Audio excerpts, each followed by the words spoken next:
So simple present tense గురించి మనం మాట్లాడుకుంటున్నాము. So simple present tense. So ఈ టెన్స్ ని మనం ఎందుకు యూజ్ చేస్తామంటే S1 సిచ్యువేషన్ అని చెప్పాను. అది ఎవ్రీడే యాక్షన్స్. ఎవ్రీడే యాక్షన్స్ అంటే ఒక 5 ఏళ్ల పిల్లవాడి నుంచి 105 ఏళ్ల పెద్ద వ్యక్తుల వరకు ఇవి 105 లేకపోతే 100 ఎంతమందికైనా అందరూ కామన్ గా చేసే పనులు.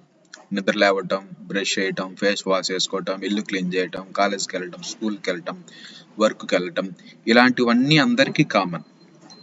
సో వీటితో మీరు వీటన్నిటిని చెప్పటానికి నువ్వు సింపుల్ ప్రెజెంట్ టెన్స్ ని యూజ్ చేస్తావు. దీనిలో నేను, హీ, షీ, ఇట్, అలాగే సింగులర్ నౌన్. సింగులర్ నౌన్ అంటే మీరు ఎప్పుడు ఒక పేరుని గుర్తుపెట్టుకోండి. ఒక పేరు ఏంటి? మనిషి కావచ్చు, జంతువు కావచ్చు, పక్షి కూడా కావచ్చు, ఒక్కోసారి సిటీ, కాలేజ్ ఏదైనా అవ్వచ్చు. సో హీ, షీ, ఇట్కి మనం ఒక పాజిటివ్ సెంటెన్స్ రాస్తున్నామంటే ఇది ఏ స్ట్రక్చర్ అంటే ఇది పిఎస్ అంటే పాజిటివ్ సెంటెన్స్ యొక్క స్ట్రక్చర్ నేను ఇప్పుడు రాస్తున్నాను. Plus V1. V1కి ఈఎస్ ఎప్పుడు యాడ్ చేస్తామంటే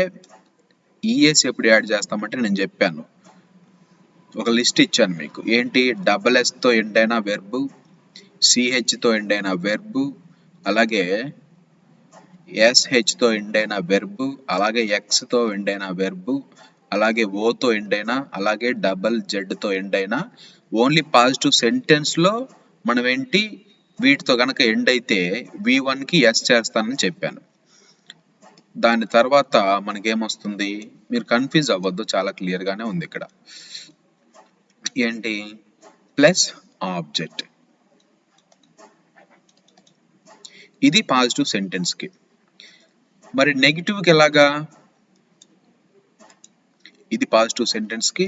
మరి నెగిటివ్ కి ఎలాగంటే he, she, it and singular noun ని SN గా రాస్తాను.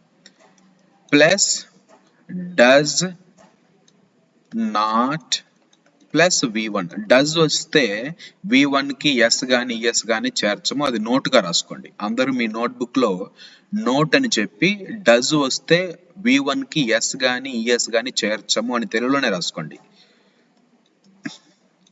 ఆబ్జెక్ట్. సో ఇదేంటి? ఒక నెగిటివ్ సెంటెన్స్ కి స్ట్రక్చర్ ఇది. అలాగే పాజిటివ్ క్వశ్చన్ కూడా ఒక స్ట్రక్చర్ ఉంది. అది దానికి ఏంటి? డస్ ప్లస్ సబ్జెక్ట్ ప్లస్ లో హీ, షీ, ఇట్, అలాగే సింగులర్ నౌన్ వస్తుంది. అలాగే ఇక్కడ V1 వస్తుంది. డస్ వస్తే V1 కి S గాని ES గాని చేరదు. చివర్లో ఆబ్జెక్ట్, చివర్లో క్వశ్చన్ మార్క్. మళ్ళీ ఏంటి? Negative question does not plus subjects ఏంటి? He, she, it and singular noun. తర్వాత ఏంటి? V1.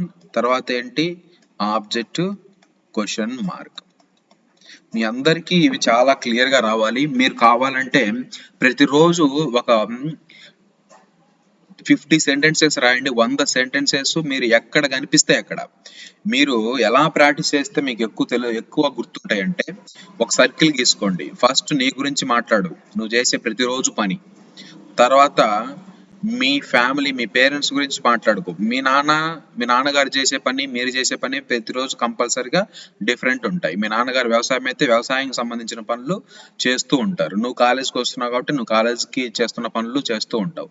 జాబ్కి వెళ్ళే వాళ్ళు జాబ్కి వెళ్ళే పనులు చేస్తూ ఉంటారు. ఈ సర్కిల్ని ఫాలో అయితే మీరు 1000 సెంటెన్సెస్ అయినా రాయొచ్చు. ఇంకో సర్కిల్ ఏంటి? తర్వాత మీ ఫ్రెండ్స్.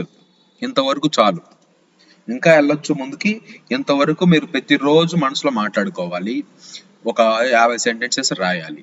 అప్పుడు మాత్రమే మీరు అనుకున్న రిజల్ట్స్ వస్తాయి. సో ఇప్పుడు ప్రాక్టీస్ చేద్దాం. నేనేం చేస్తానంటే నేను సైమల్టేనియస్ గా వెర్బ్ ఇస్తాను. వెర్బ్ ఇచ్చిన వెంటనే ఏం చేయాలి? మీరు positive sentence, negative sentence, positive question, negative question అన్ని 3 చెప్పగలగాలి. చెప్పగలరా? స్ట్రక్చర్స్ ఇచ్చాను, చెప్పగలరా లేదా?